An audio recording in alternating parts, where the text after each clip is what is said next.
some of the data put together on women-focused angel investing, which is something that I've been intensely focused on for the last 2 years. I was one of the founding members of the investment committee for the first women-focused angel fund here in Pittsburgh. So as that experience has informed my experience over the last couple of years, this is going to be very interesting. The data supports what I have lived. So I'd like to begin. So I'm not, if I knew how to use this, I would. What do I do? This one? Do I go the red? This one, okay, thank you. All right, so why is angel investing really important? So first of all, it's essential for our economy that we have new businesses starting all of the time. So our economy is enormously dependent upon the advancement of these young companies. And the way that companies become funded is typically in the early stages through what's called euphemistically friends and family. So that's basically they come up with whatever money they can. I've talked to a lot of, my first startup I funded myself, and I've talked to lots of women entrepreneurs that have said they took every credit card they could and maxed them out. That was their friends and family round. So if you're lucky enough to have friends and family that will write you a big check, that's great. But if you're not, you don't have to not start a business. There's lots of other ways to do it. So it's a hugely important part of our economy. And in 2017, angel investors funded 61,000 companies and invested $23 billion in those companies. So this is a really, I would like to talk about this for a couple of minutes. So this is the venture funding life cycle. So angel funds is just one piece of the funding life cycle. So when we look at the way new companies get started and get funding, there are, in the first stage, when you're just beginning, grants, competitions like the McGinnis Ventures, like there are lots of competitions in the country now. Accelerators have them all the time. There's a big one called Techstars that is actually all over the world, where you can, if you get accepted into their accelerator, upon acceptance, you get $20,000 just for your expenses. And when you complete the accelerator program, which is 13 weeks, they give you another $100,000. So what a great thing to win. Unfortunately, it's very difficult. They get about 500 companies that apply, and they take 10. So that's once a year. But so that's sort of the first stage of funding. And then as your business gains its footing, I guess you might say, then you can, we just talked about the accelerator process. And then you get into the phase that we're talking about today, which is the part where we discuss angel funding. So when you have developed a prototype of your product, when you have a market-ready solution, and you're ready to begin to test the market for your product, that's when you start to look outside of your own resources for funding. And angel funding fills this gap between when you're sort of on your own until you're ready for venture capital, which is larger sums of money, and is appropriate when you're ready to grow. But there's this stage here where you've got your product, you've done the prototype, you feel pretty good about that you're solving an important problem in a good way, but you're just sort of getting your footing. So you're just beginning to build the demand and gain this customer acquisition phase. You're getting your first customers. That's where angel funding is a good fit. Okay. So angel investors sometimes act individually, sometimes they act in groups, and they supply young companies with $10,000 up to more than $1 million. So it totally depends on where your product is, how large the market is, what you need the money for. There's a lot of factors that go into the amount of money that you receive. But when you do seek angel funding, one thing that is very important is to know how much you need, and if you get it, what you're going to use it for. So there's a part of your pitch deck that's called Sources and Uses of Funds. It's a very important slide. We've had people pitch that have this enormous idea and this fabulous go-to-market strategy, and they ask for $500,000. And after they leave the room, everybody says they can't possibly do all that with $500,000. They need $1 million, and they're not asking for enough. So I know, nice problem to have, but it's important to right-size the ask. Okay, so who are angel investors? They are high net worth individuals that make equity investments in startup and early stage companies. Now, it's really interesting because I was part of the very early stages of the establishment of a fund here in Pittsburgh. You can't just wake up one morning and decide to be an angel investor. There are federal regulations around who can invest. And you have to prove yourself to be what's called a qualified investor. That's a defined term, and you can do your research on that and mean what it means. But the other really interesting part about starting an angel fund is that you can't just raise your hand and say, I want to be part of that fund. Funds are started by founders, and the founder actually has to have known the investors for a very long period of time personally. So when NextAct was getting off the ground here in Pittsburgh, very small group of people reached out to their personal networks, people that I went to kindergarten with, that I could say for sure they meet the criteria and I know them. You're not allowed to advertise, to put up a billboard that says, hey, we're starting a fund, why don't you join us for coffee? Can't do that. It's not legal. So there's a lot of regulation around this, which is a very good thing. We all want to know that this is appropriate, right? The money, what we're investing in American startups is money that is coming from a good source, right? No money laundering here, right? So it's very carefully done. Okay, so again, angels fill the gap in the ecosystem of support. They step in at the critical early stages when companies are taking shape and beginning to grow. All right, and angels provide a lot more than money. So they provide mentoring and they provide advice. Many angel investors are entrepreneurs already, so they've experienced a startup. So they have hands-on experience that can help young companies grow. They have business expertise and special expertise that could equip them to mentor a new company and sometimes serve on its board. Sometimes when angels make investments, part of the agreement is a board seat because they want to establish some input into the decision-making in the company because they're taking an equity position. The control angel investors ask for is usually much less than those that venture capitalists ask for.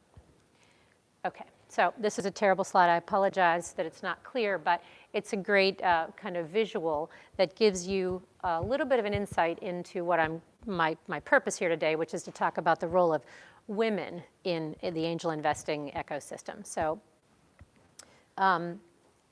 this may not seem like a great metric, but it's a heck of a sight better than it was 10 years ago.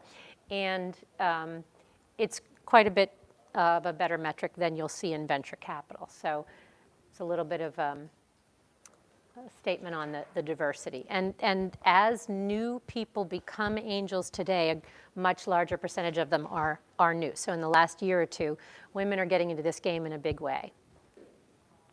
So who gets funding? So it's very interesting that we have this process for getting funding, and while it's sort of informal in a lot of ways. You have to sort of find your way into it. There's been a lot of study of it in the last couple of years. Lots of things have been happening. There's one called the Gloria study that was done at Babson College, which is a college that specializes in entrepreneurship. The American Capital Association has studied it quite a bit, so I'll show you some of the metrics here. So venture capital funding overall has surged in recent years, but for female founders, that has not been the case. So this metric that in 2018, the companies founded solely by women garnered 2.3% of the total capital invested in the United States. In 1990, it was 1.7, so aren't we making progress? But women angel investors are increasing. So you can see over time that as a percentage of the total angel market, women are very much moving forward. Okay, so when women entrepreneurs, when there are more women investing, women entrepreneurs get a larger share of the angel funding. So you can see that these two things are trending together. If anybody has any questions, feel free. You don't have to wait till the end. Okay, so where are angels? So it's commonly thought that you have to go to New York or San Francisco or Boston if you want to get any of this capital, and that's not true.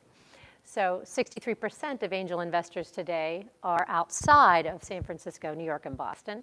And there are large percentages, as you can see, and we're part of the Mid-Atlantic. So it's not a bad thing to be here, starting your company. So this is a network. Golden Seeds was the earliest of the women-focused angel funds. This is a network that's become enormously huge, and the blue dots show you where they're located. I have actually personally done a syndicated deal with Golden Seeds and talked to Jean Hammond, who is considered sort of the founder of Golden Seeds, who's just a really amazing angel. So just a little bit of a visual to let you understand that this activity is happening everywhere. And this is not all of it. It's just that this is one fund, and that's all their location. This is another one called Pipeline Angels, showing all of their locations. So what this means is that when you engage with one of these angel networks, that you can engage at your point of contact, and if they have folks that can help you in another one of their locations, they'll put you in touch with them. Okay, so female investors, not to make a broad statement here, you know, everybody's an individual, and all groups function independently, but they do have some things in common, and the research has indicated that these are some ways that female investors invest a little differently. So there are a lot of funds today that have a gender lens, and again, that's trying to address this issue that we talked about at the beginning of the presentation, where only a very small percentage of venture capital in the country goes to women. So what women have endeavored to do is start their own funds and then make it as part of their bylaws that they only invest in women-run, women-owned companies. So it's not enough that there's a woman, there has to be a woman on the cap table, and there has to be a woman with operating control. Both, okay? So, and angels of all sorts are increasingly practicing inclusion on their investment committees, because as the diversity of the investment committee increases, so do profits. So there's always an ulterior motive. That's been proven as well. So, and gender diversity among decision makers improves the chances that women entrepreneurs will get funding. So this is probably not surprising because we all do this, but women often create businesses that are born of their own life experiences. I think we have a young entrepreneur here that can attest to that, right? So we live our lives and we do the things that we do and we find problems to solve. And then when we solve them, we bring to bear our own life experience, which, you know, is still quite a bit determined. Gender has a big impact on the way we experience life. So it makes sense that we would also see things differently. So I have been in pitch meetings where there has been a gender mix of people in the room, and a woman entrepreneur will present her company, which will be so obvious to the women in the room that this is a great opportunity, this is solving a big problem, and we'll leave the room and get in the elevator, and one of the gentlemen that was there will say, I just don't get it. What are we doing here? Why are you all excited about this? I have no idea what this problem is. Yeah.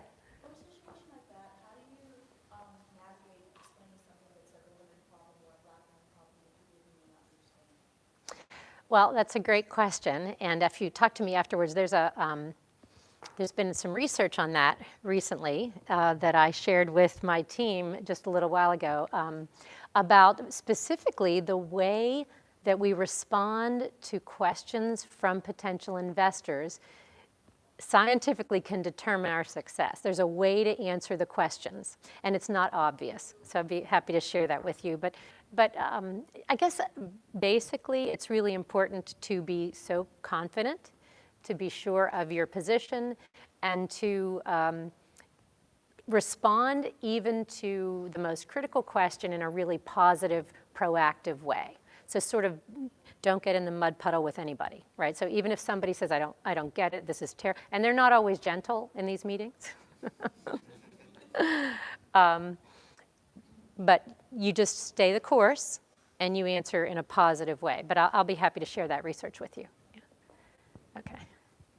So Loretta McCarthy is the managing partner of Golden Seeds. And so, again, other women may be particularly likely to recognize and calibrate these businesses as large opportunities when other people that don't understand the problem will not see it that way. So this is one of the ways that these angel funds that are founded by women are going to change the narrative in 10 years. Okay, so this is a really wonderful thing. So I used the fuchsia for this slide. So more capital was invested in companies founded or co-founded by women in the fourth quarter of last year than in any other quarter in the past decade. So the other thing that's been, the research has proven, is that when venture capital firms, now again, venture is later stage than angel, but this, I just wanted to include this in the discussion because it's not like there's a hard line that says this is angel and that's venture. It's really a soft line. And they are the phases that follow one another. So this is important too, because if you're a woman-owned business and you get angel funding, you're going to grow, and then you're going to need venture funding. So this is important as well. So venture capital firms with women partners are more than twice as likely to invest in companies with women on their management teams. Not surprising, right? And there actually are resources where you can find venture capital firms that have the composition on their investment committee that will be more favorable to your venture. Okay, so just a little.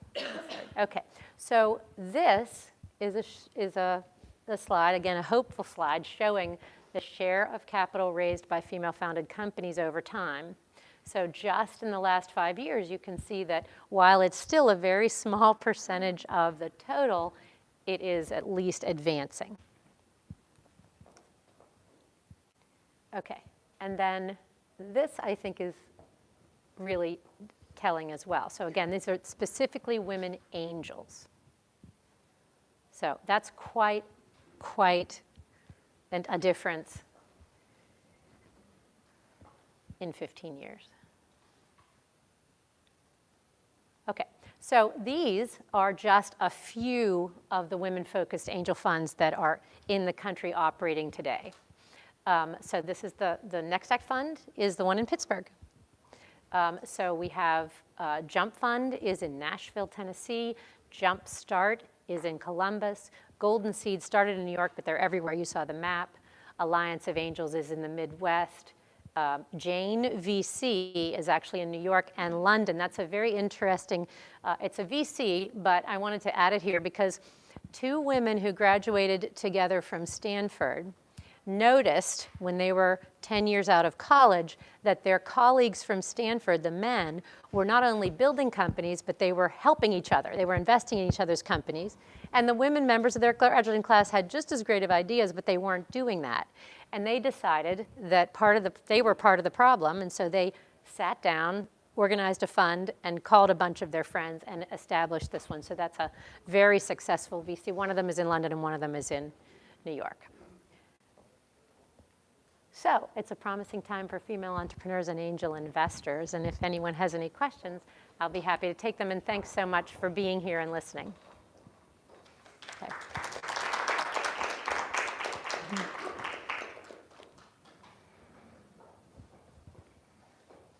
Anybody have any thoughts?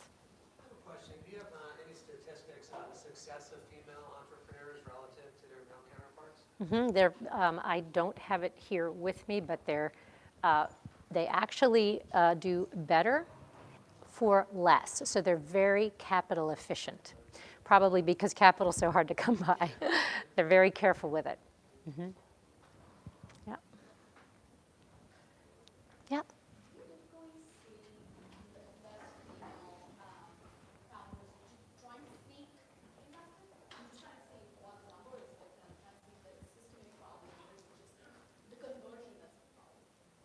So it's really interesting, and I do have that data. So there's something called yield, Yield is the percentage of entrepreneurs that seek funding that get funding. And that has been increasing for women-run firms very quickly over time. So that's, I mean, in the same period, 2004 to 2016, it has increased quite a bit. There are more women requesting funding than there used to be, but no, it is definitely the fact that research has indicated that we need more women making the decisions. It's been quite clear that lots of women ask for money, but they don't get it. But when there are more women making the decision, they get more. That's what the research indicates. Yes?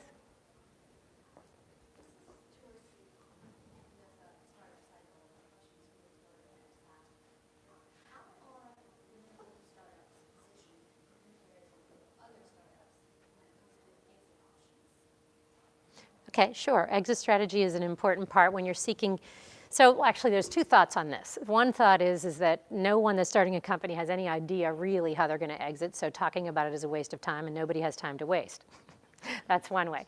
The other way is that it's very important that we know that you have thought about your exit strategy and that you not just think about it before you go to bed at night, but that you have actually reached out to companies that have a potential to acquire you or to and that you have made connections there.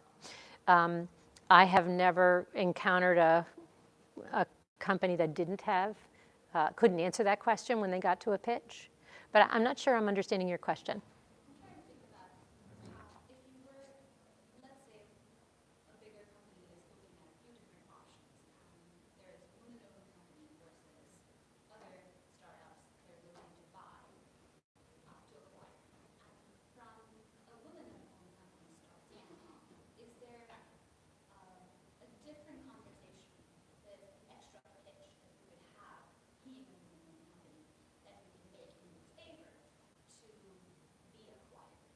I don't think you need to. I would honestly say I wouldn't even spend a lot of time thinking about it. I think that large companies see it as an advantage right now. It's great PR. But really, when you get to the acquisition stage, does your product or service solve a big problem? Is the market big? You know, do you have technology that is going to be meaningful for them? I don't see that. When you get to that stage, I don't think that. It's just the initial investment, because if you're getting acquired, you've already gotten angel capital, you've gotten venture capital, you've grown, you've proved your product. It's quite a ways down the line, unless you're in the bioscience, and then you could, if you can just get FDA approval, and then you're an acquisition target. So, yeah. Yes.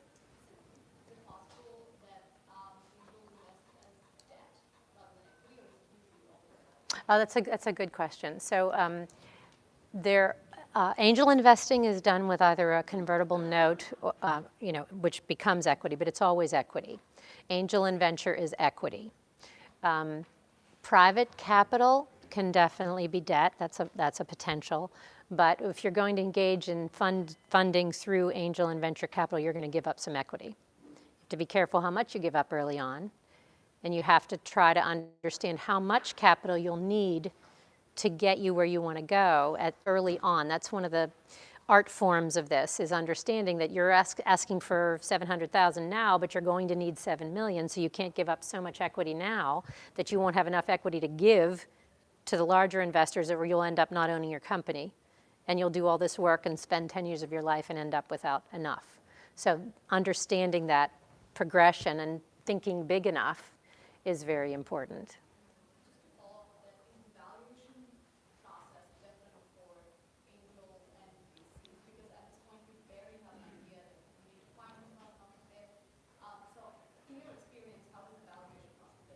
Yeah, it does, in the sense that it's actually one of the determining factors of what capital you're ready for.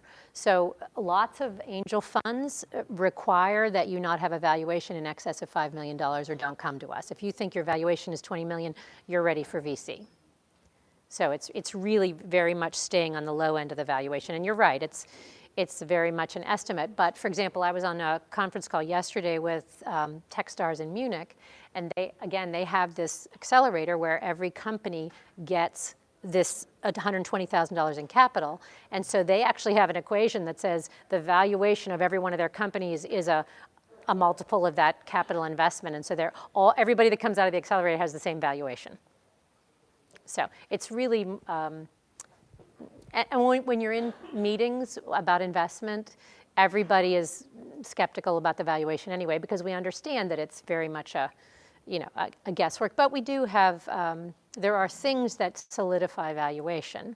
Intellectual property that, patents that have been acquired, that have been confirmed is different than ones that have just been applied for example.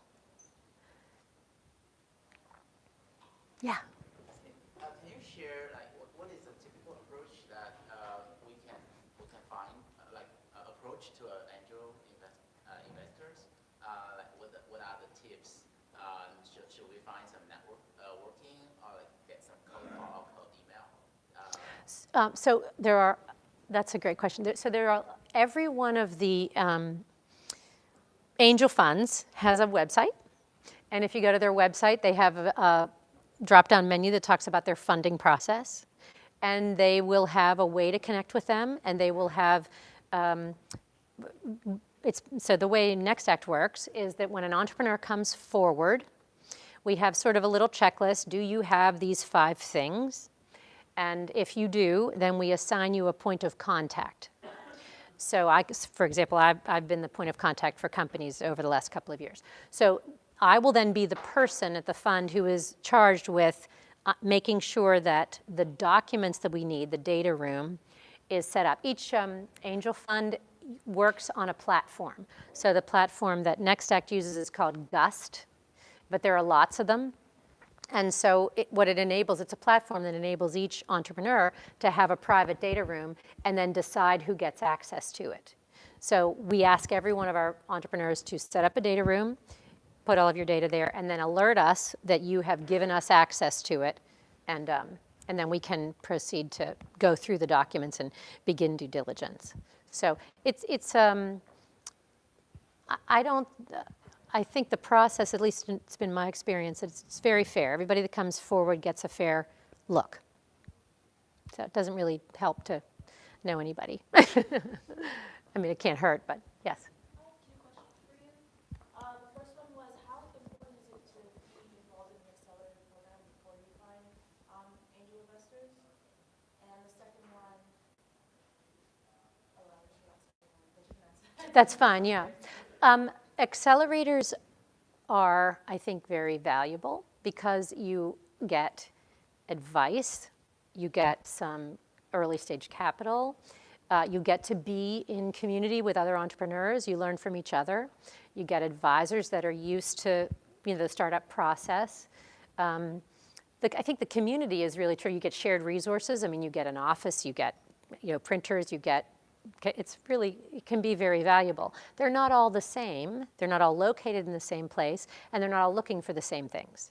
So finding one that fits, can be very, very helpful. I think if I'm starting a company and I have a choice between an accelerator or not an accelerator, I would surely take it. I think that's a great way to begin. And my second question was, how, we've talked about the benefits of being funded, as a woman being funded by an angel investor, or even looking to be funded by female-led VC companies. But how, I guess, realistic is it to do that your entire process of funding your company? Is it easy to do that? Because as for myself personally, if I am able to get most of my funding done by women, especially Black women, that's something I want to do. Because my idea focuses on, creating a platform for Black women, by Black women. So that's super important to the total facet of the idea. So how realistic is it to do something like that? So that is a whole nother presentation, but there definitely are funds that have been founded by minority women and Black women, and there are funds that have that lens, that they're looking for those investments. And I think it's a really good, I think it's the best time it could be to have that kind of investor. Once your company's established, I think that sort of symbiosis with the funders, it's always important. The earlier you are, the more important it is. Because a lot of what we do, we've got 10 companies, and we have to choose which one we're going to invest in.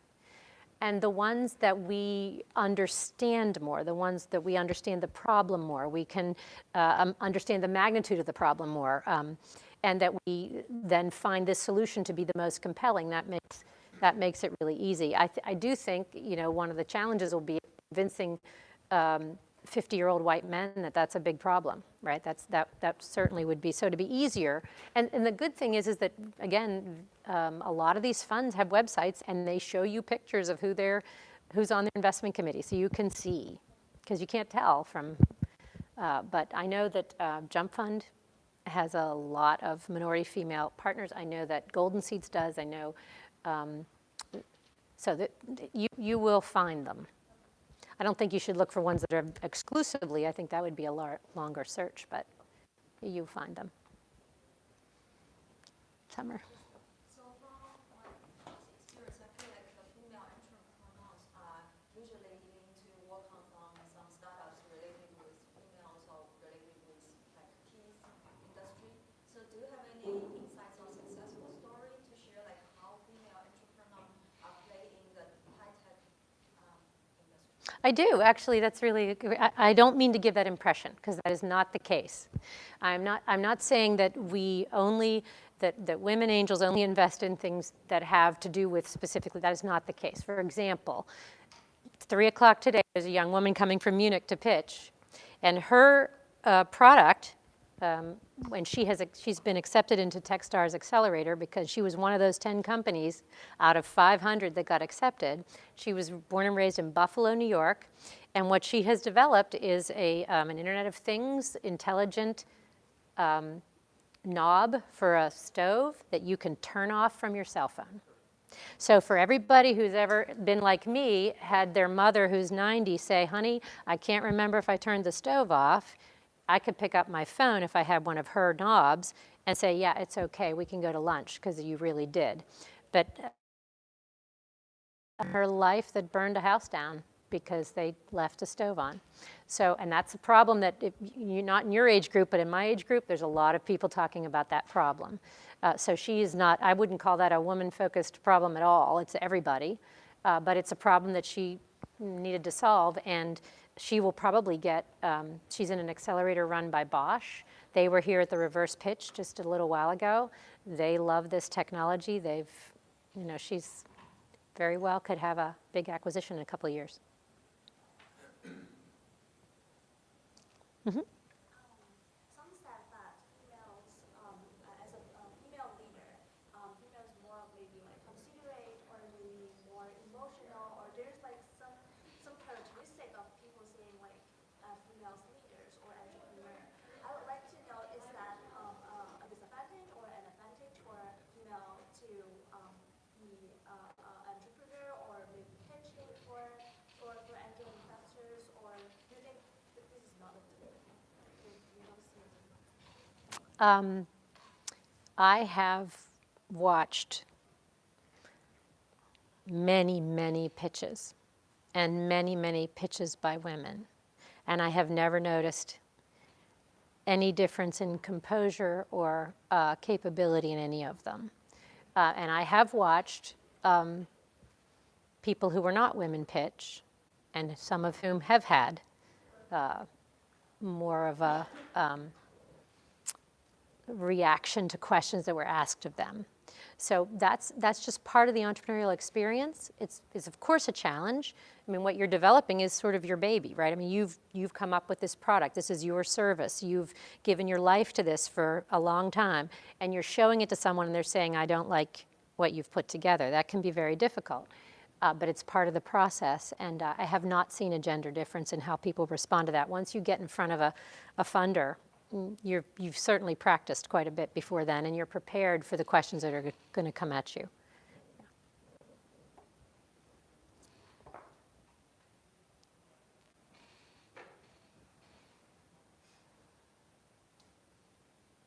All good? Okay. You're welcome. You're welcome. Thank you for having me.